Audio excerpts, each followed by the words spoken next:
Assalamu alaikum everyone. Welcome to another video from Bright Life Consultancy. আমি ফারহান ইশরাক আহমেদ আজকে একটি নতুন ভিডিও নিয়ে এসেছি। আজকের ভিডিও টপিকটি it's about France and studying in France for Bangladeshi students. So আমাদের একটা পপুলার ভিডিও ছিল যেখানে আমরা ফ্রান্সে পড়াশোনা নিয়ে কথা বলেছি, বাংলাদেশি স্টুডেন্ট যারা ফ্রান্সে উচ্চশিক্ষায় যেতে চাচ্ছে। তো সেটার মধ্যে আমরা আসলে ডিসকাস করেছিলাম যে অ্যাডমিশন রিকোয়ারমেন্টস কি, স্কলারশিপ অপরচুনিটিস কি, সেই ভিডিওটা আপনারা দেখতে পারেন। বাট আজকের ভিডিওতে আমরা একটু ডিফারেন্ট অ্যাঙ্গেলে যাব, আর একটু ডিফারেন্ট এরিয়াস কভার করব, not the typical requirement scholarships এগুলা নিয়ে আসলে আর কথা বলবো না। আপনারা ওই ভিডিওটা অবশ্যই দেখতে পারবেন। তো আজকে আমরা একটু ডিফারেন্ট ওয়েতে শুরু করতে যাচ্ছি যে ফ্রান্সের যে ইনটেক্স গুলা সেগুলা নিয়ে একটু আলাপ করব, হয়তো প্রাইভেট ইউনিভার্সিটিজ এগুলো নিয়ে আলাপ করব, এবং সেই বিষয়গুলো নিয়ে কথা বলার জন্যই আমাদের সাথে আছে Redwan. And Redwan, how are you doing? Hi, I'm doing well, and assalamu alaikum সবাইকে. Welcome to our video today. So আমরা ওই আগের টপিক গুলাকে যদি একটু সাইডে রাখি, আমরা একটু নতুন ভাবে যদি দেখি ফ্রান্সে স্টাডি অ্যাব্রড এর জন্য অপশন যেটা ফ্রান্স, সো এইটাতে আমরা একটু ডিসকাস করতে যাচ্ছি যে ইনটেক্স গুলা কি কি আছে। একটা বাংলাদেশি স্টুডেন্ট সে হয়তো ইউরোপিয়ান কান্ট্রিতে যেতে যাচ্ছে, ফ্রান্স তার কাছে একটা ভায়াবল অপশন, সো সে আসলে কোন কোন টাইমে অ্যাপ্লাই করতে পারে। সো আপনার ফ্রান্সে বেসিক্যালি নর্মালি আপনার ইউরোপিয়ান যে কোনো কান্ট্রিতে আপনার মেইন সেশন অফ এন্ট্রি অথবা অ্যাডমিশন হয়ে থাকে সেপ্টেম্বর, অটম সেশনটা। হ্যাঁ, ফ্রান্সেও নট ডিফারেন্ট, তারাও অটম সেশন শুরু করে মেইনলি সেপ্টেম্বরের দিকে। বাট এটাও একটু জেনে রাখা দরকার যে তারাও আরেকটা সেমিস্টার অফার করে, which is the January session. January সেশনে আপনি অনেক অপশনস ইউনিভার্সিটিজ আছে যেখানে তারা অনেক অপশনস আপনি পাবেন ইন টার্মস অফ কোর্সেস, এবং এটা both in public universities but also in private universities, যেটা আপনাকে অফার করবে আর কি। হ্যাঁ, তো এটা জেনে রাখা দরকার, কারণ অনেক সময় আমরা কোয়ারিজ পাই যে ঠিক আছে জানুয়ারিতে যাওয়া যাবে না কিনা, 2 মাস 3 মাস আগে অনেকে অ্যাপ্লাই করতে আসে জানুয়ারিতে আমি পারবো কিনা। সো অনেক ইউনিভার্সিটির ক্ষেত্রে আমাদেরকে মানা করতে হয়, যেমন সুইডেনে হোক বা জার্মানিতে হোক, যেখানে আপনার জানুয়ারিতে প্রোগ্রামস পাওয়া একটু ডিফিকাল্ট, ভেরি ডিফিকাল্ট অবশ্যই, স্পেশালি ইংলিশে এবং স্কলারশিপ সহ। ফ্রান্সের বেটার একটু ডিফারেন্ট, তারা আবার জানুয়ারিটাতে অনেক অনেক অপশনস তারা অফার করে, এবং এসব অপশনস এর ক্ষেত্রে আপনার স্কলারশিপস গুলো আপনার ওপেন থাকে অনেক ক্ষেত্রে। তো যেটা আমি বলবো যে আমাদের স্টুডেন্ট যারা বাংলাদেশ থেকে যাচ্ছে তার জন্য একটা বড় অপরচুনিটি, এটা আমাদেরকে একটু ফোকাস করে দেখা উচিত। সো স্টুডেন্টস যারা হয়তো অনেক ইউরোপিয়ান কান্ট্রিজ এর জন্য সেপ্টেম্বর সেশনটা যারা মিস করেছে, তারা হয়তো ফ্রান্সের যে জানুয়ারি সেশন গুলা সেটার জন্য অ্যাপ্লাই করতে পারে, and it's a very good opportunity I would say. আমার আরেকটা কোয়েশ্চেন, যে স্টুডেন্টসরা অনেক সময় তাদের একটা কনফিউশন বা একটা ডাউট থাকে যে প্রাইভেট ইউনিভার্সিটি ফ্রান্সে কিরকম কি, এটাতে কি আসলে আদৌ যাওয়া যায় কিনা, খরচ হয়তো অনেক বেশি, এটাও অনেকের পারসেপশন থাকে। বাট আসলে তো জিনিসটা এরকম না, কারণ আমরা নিজেরাও দেখেছি যে আসলে ফ্রান্সের যে কস্টিং, মানে প্রাইভেট ইউনিভার্সিটির যে কস্টিং গুলা, সেটা আসলে অন্যান্য ইউরোপিয়ান কান্ট্রিজ এর মতনই, আবার দেন এগেইন আবার এত বেশিও না যেটা মানে আউট অফ রেঞ্জ হয়ে থাকে এরকমও না। সো প্রাইভেট ইউনিভার্সিটিজ কি আসলে মানে is it that much of a bad option যে এটা আসলে অ্যাভয়েড করা লাগবে?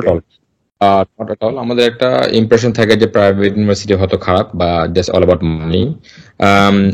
হ্যাঁ, এটা true, private university is about money. হ্যাঁ, that is that because it's a private university, but খেয়াল রাখা দরকার যে অনেক private university France specially is a good quality, এবং তারা ভালো ভালো কিছু প্রোগ্রামস অফার করে, ভালো ভালো প্রফেসর তারা বুস্ট করে, এবং ভালো ভালো অপরচুনিটিস তারা আপনাকে দেয় ইভেন ডিউরিং দ্য প্রোগ্রাম। আমি যদি একটু বুঝাই বলি, সো অনেক ক্ষেত্রে একটা বড় অ্যাডভান্টেজ হচ্ছে যে প্রাইভেট ইউনিভার্সিটিস গুলো স্কলারশিপস গুলো all round the year open থাকে। তো সেপ্টেম্বর ওপেন থাকে, জানুয়ারিতে ওপেন থাকে, ঠিক আছে, যেটা আপনি অ্যাভেল করতে পারবেন। First benefit. সেকেন্ড বেনিফিট হচ্ছে যে almost all the private university অথবা 95% অফ দি প্রাইভেট ইউনিভার্সিটিজ আপনাকে প্রোগ্রামের মধ্যে একটা ইন্টার্নশিপ অফার করে। ধরেন যে আপনার লাস্ট সেমেস্টার হোক বা আপনার সেকেন্ড সেমেস্টার, তারপর যে ঠিক আছে তুমি যে একটা এক্সপিরিয়েন্স কোথাও গিয়ে কাজ করো 6 মাস, একটা রিপোর্ট এখানে লেখো, তো আপনার প্রোগ্রামটাই বিল্ড হয়ে থাকে একটা ইন্টার্নশিপের অ্যারাউন্ডে। which means তারা বাই ডিফল্ট এবং অব্লিগেটরি আপনাকে একটা জব খুঁজতে হবে বা জব পেতে হবে, আপনি না পেলে আপনাকে ইউনিভার্সিটি সাহায্য করবে বিকজ আপনাকে ফুলফিল করতে হবে ক্রেডিটস গুলা। তো সেই ক্ষেত্রে by hook or by crook দুই থেকে আপনার জন্য বেটার। হ্যাঁ, তো ইটস উইন উইন আপনার জন্য। আপনি একটা জব পেয়ে গেলেন, ইন্টার্নশিপ পেয়ে গেলেন, কাজ করলেন 5-6 মাস, একটা এক্সপিরিয়েন্স হলো, কিছু এক্সট্রা মানি আর্ন করতে পারলেন, সিভিতে আপনার এক্সপিরিয়েন্স দিতে পারলেন, স্কিলস ডেভেলপ হলো, নেটওয়ার্কটা বিল্ড হলো। তো এগুলা কিন্তু অনেক পাবলিক ইউনিভার্সিটি অফার করে না, করতে পারে সবাই করে না, বাট প্রাইভেট ইউনিভার্সিটিস গুলা মানে ভালো স্টুডেন্ট অ্যাট্রাক্ট করার জন্য এই স্ট্রাকচার তারা বিল্ড করছে এবং তাদের অনেক কন্ট্যাক্টস থাকে ইন্ডাস্ট্রিতে যেটাকে আপনি অ্যাভেল করতে পারবেন। তো সেই ক্ষেত্রে আমি বলবো যে যে প্রাইভেট ইউনিভার্সিটিস গুলো আছে ফ্রান্সে, that is a very interesting option. আমাদের গত বছর 1-1.5 বছর আগে একজন গিয়েছিল, he successfully finished his program. Now he's also I think working right now. এবছর আমাদের দু একটা স্টুডেন্ট যাবে যে বিজনেসে পড়াশোনা করেছে বাংলাদেশ থেকে, বাট এখন যাচ্ছে ওখানে বিজনেস অ্যানালিটিক্সে। সে ওখানে একটা ডেটা সায়েন্স বা প্রোগ্রামিং স্কিলস শিখবে, বাট সে ছিল বিজনেসের না। জানো তো এই যে ট্রানজিশনটা অনেক ক্ষেত্রে প্রাইভেট ইউনিভার্সিটি গুলো অফার করে থাকে।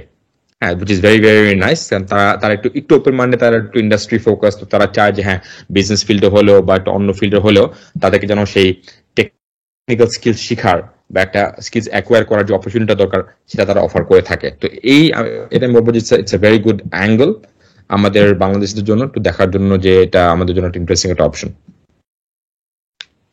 সো স্টুডেন্টস আই গেস অনেকেই এখন বুঝতে পারবে যে আসলে প্রাইভেট ইউনিভার্সিটিস যে অপরচুনিটি গুলা দিচ্ছে এটা আসলে win win situation both for the students and for the universities, because তারা তাদের নিজেদের পুল অফ স্টুডেন্টস ও বেস্ট অফ দ্য বেস্ট স্টুডেন্টসদের জন্যই তারা এই অপরচুনিটিস গুলা ওপেন করে দিচ্ছে, সো দ্যাট তারাও ভালো ভালো স্টুডেন্ট পায় এবং স্টুডেন্টরাও যাতে ওই ইউনিভার্সিটিকে ওইখান থেকে অ্যাক্সেসটা পায় ভালো ভালো জব অপরচুনিটিস করার। So it's a very good win win situation I would say.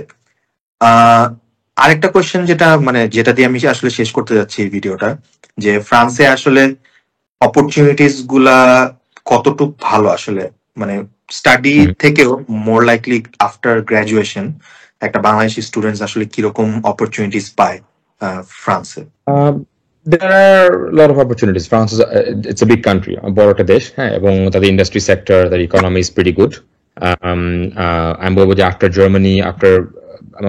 Germany, France is the second largest economy in Europe, ঠিক আছে? সো এখানকার আপনার quite open। আপনি যদি ফর এক্সাম্পল ইমানুয়েল ম্যাক্রন, ওনাদের যে প্রেসিডেন্ট, তার যদি আপনি পলিসিস গুলো দেখেন, এটা পলিসিস গুলো হচ্ছে তারা they want to open up science and technology and business opportunities for international students. তারা চায় যে বাইরে থেকে আরো scientist, skilled workers, knowledge worker তারা যেন আরো হায়ার করতে পারে ফ্রান্সের ইকোনমিটাকে বুস্ট করার জন্য। এটা ছিল তার ওয়ান অফ দ্য প্রায়োরিটিস তার এই টার্মে, ইলেকশনের সময়। তো যদি আপনারা ফলো করে থাকেন আপনি জানবেন যে ইটস গুড ফর আস, আমাদের জন্য ভালো, যারা আমরা যারা একটু মোটিভেটেড, আমরা একটু স্কিলফুল, আমরা যারা পড়তে চাই, ক্যারিয়ার করতে চাই, তাদের জন্য it's a good opportunity to actually go there, finish the studies, find a job, and you will easily get the permit, inshallah, and then you just stay there, work, and become a permanent resident of a future citizen, inshallah. ঠিক আছে? So opportunities গুলো definitely আছে। It's a very industrial based economy, বড় বড় companies আছে, industrial companies গুলো আছে, manufacturing আছে, ডিফেন্স আছে, আপনার sustainability industries, luxury industries very big, তাই না? আপনার যত সব নাম করা ব্র্যান্ড আছে বলতে পারেন, লাক্সারি ব্র্যান্ড সব বলতে পারেন যে ফ্রান্স বেসড, হ্যাঁ। সো আপনার luxury clothing, luxury accessories, luxury women's wear, men's wear, মানে যত বড় বড় নাম দেখবেন 80% কিন্তু ফ্রান্সে বেসড। তো এইসব একটা হিউজ ইন্ডাস্ট্রি ফর দ্যাম। হ্যাঁ, তো এখানে আপনি যদি নন সায়েন্স ফিল্ডেও থাকেন, আপনি নর্মাল বিজনেস ফিল্ডে পড়াশোনা যদি করেছেন বা ওখানে একটা বিজনেস ফিল্ডে মানে ডিগ্রি নিয়েছেন, এসব বড় বড় লাক্সারি কোম্পানিজ গুলো আপনার জন্য একটা ডেস্টিনেশন হতে পারে ফর জব, কারণ তারা looking for marketing people, sales people, finance people, etcetera. And this big manufacturing company like Airbus, হ্যাঁ, যারা প্লেন বানাচ্ছে, যাদের হেডকোয়ার্টার হচ্ছে আপনার আই থিংক টুলুজে, সাউথের দিকে। বিভিন্ন জায়গাতে আপনি এসব আপনার ইঞ্জিনিয়ারিং স্কিলস, আইটি স্কিলস এগুলো আপনি মানে অ্যাভেল করতে পারবেন। যদি আপনার if you are more motivated যে আমি একাডেমিক ফিল্ডে থাকবো, আপনার ওখানে ভালো ইউনিভার্সিটিতে পিএইচডি করার সুযোগ আছে। হ্যাঁ, অনেক ক্ষেত্রে ফ্রেঞ্চরা নিজেরা লোকাল পিএইচডি করে না, তারা মাস্টার্স করে, তারা কাজ করে, যতটুকু আমি জানি। আমার ফ্রান্সে অনেক যাওয়া হয়, আমার অনেক কলিগস আছে ফ্রান্সে, যার সাথে আমি কাজ করি। তো I know for a fact তাদের একটা ওয়ে থাকে যে আমি ব্যাচলার্স করবো, মাস্টার্স করবো, কাজ করবো। তাদের হচ্ছে এই একটা মানে কালচারাল থিং আর কি। হ্যাঁ, তো অনেকে সেই হায়ার এডুকেশনে যায় না। সেটা একটা অ্যাভয়েড করার অপরচুনিটি আমাদের আছে, পিএইচডি করা বা ওখানে প্রফেসরশিপ নেওয়া, অ্যাসিস্ট্যান্ট প্রফেসরশিপ নেওয়া, রিসার্চে কাজ করা, সেই সুযোগগুলো আপনার আছে। আমি বলবো যেগুলো আমাদেরকে একটু অ্যাভেল করা উচিত। আশেপাশে কি নিউজ হচ্ছে, কোথায় কি কি পলিসিস নিচ্ছে, যেগুলো আমি ফলো করি, আপনি দেখবেন যে France is very very interesting option এখন ইউরোপে। সো আশা করি স্টুডেন্টসরা এই ভিডিও থেকে অনেক কিছু জানতে পারলো। তারপরেও যদি কারো কোনো কোয়ারিজ থাকে রিগার্ডিং ফ্রান্স, যে ওখানে আসলে স্টাডি অ্যাব্রডের জন্য ফ্রান্স একটা ভালো অপশন হতে পারে কিনা, এবং আরেকবারও আমরা রিমাইন্ডার দিব, যদি আপনাদের কোয়ারিজ থাকে অ্যাডমিশন রিকোয়ারমেন্ট, স্কলারশিপ, এটা আমাদের একটা প্রিভিয়াস ভিডিওতে অলরেডি উই ডিসকাসড, ওখানেই আপনারা দেখতে পারবেন। তারপরেও যদি আপনাদের কোনো ফার্দার কোয়ারিজ থাকে, আমাদের ফেসবুক পেজ, আমাদের হোয়াটসঅ্যাপ ইজ অলওয়েজ ওপেন, আমাদের অফিস ইজ অলওয়েজ ওপেন। আপনারা অবশ্যই আমাদের সাথে যোগাযোগ করবেন। আমাদের কনসালটেশন ইজ টোটালি ফ্রি, এবং আমরাও চেষ্টা করবো একটা ভালো কনসালটেশন দেওয়ার, ভালো অ্যাডভাইস দেওয়ার। অ্যান্ড আশা করি ইনশাল্লাহ আমাদের সাথে কথা বলে আপনাদের ভালো লাগবে, এবং আমরাও যাতে আপনাদের ফাইলগুলা বা আপনাদের অ্যাপ্লিকেশনস গুলা প্রসেস করতে পারি, যেহেতু আমাদের প্রিভিয়াস সাকসেস আছে। ইউরোপিয়ান কান্ট্রিজ লাইক সুইডেন এগুলাতে তো আছে, ইনফ্যাক্ট ফ্রান্সেও আছে। সো আপনারা অবশ্যই আমাদের সাথে যোগাযোগ করবেন। সো আমরা আসলে ভিডিওটা এখানেই শেষ করতে পারি। আশা করি আপনারা সবাই ভালো থাকবেন। And thank you Redwan, take care, bye bye. Thank you, welcome, and সবাইকে গুড লাক, এবং please be open, reach out to us যদি কোনো কোয়েশ্চেন থাকে, কোয়েরিজ থাকে, যেরকম ফারহান বললো, ভেরি হ্যাপি টু হেল্প। এবং উই হোপ দ্যাট এই অপরচুনিটিস যেগুলো আমরা ডিসকাস করি, আপনাগুলি ফলো আপ করবেন, কোয়েশ্চেন্স করবেন, যেন সেই অপরচুনিটিস গুলো আপনি অ্যাভেল করতে পারেন। কারণ এটা শেয়ার করার উদ্দেশ্য হচ্ছে আপনাদেরকে জানানো যে আপনাদের জন্য দ্য ওয়ার্ল্ড ইজ ওপেন, অনেক অনেক জায়গায় অনেক সুযোগ আছে। সো এটাকে I hope that this benefits you and also helps us to improve your profile, apply for you, and hope that you can go fulfill your dream, inshallah. So take care, এবং ইনশাআল্লাহ আবার কথা হবে।